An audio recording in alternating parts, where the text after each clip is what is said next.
Yüksək vəzifəyə təyin olunanlar arasında Naxçıvan sərhəd dəstəsinin komandanı polkovnik Mustafa Nəsirov da var idi.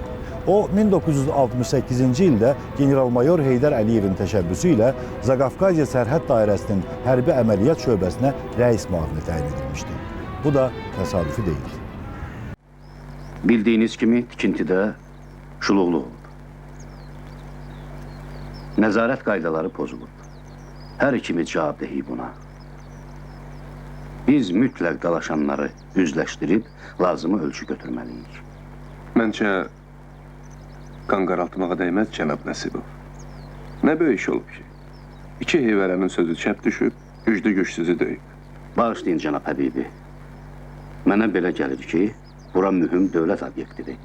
Güc sınamaq meydanı deyil. Həm də biz xalqın ləyaqətini gözləməyi bacarmalıyıq. Axı tikintidə işləyənlər eyni xalqın nümayəndəsidir. 1989-cu ildə rejissor Əbdül Mahmudovun Əhmədağa Muğanlının senarisi əsasında çəkdiyi Doğma Sahillər filmindən olan bu kadrları sizə təsadüfən təqdim eləmədik. Filmdəki sərhəd komissarı polkovnik Musa Nəsibov obrazının prototipi məhz Mustafa Nəsirovdur. 1962-ci ilin noyabrından Naxçıvan sərhəd dəstəsinə komandanlıq edən polkovnik Mustafa Nəsirov eyni zamanda SSR-nin sərhəd komissarı, Araz çayında İranla birlikdə Araz və Milmuğam hidroqurğuların tikintisində SSR-nin səlahiyyətli sərhəd nümayəndəsi olmuşdu.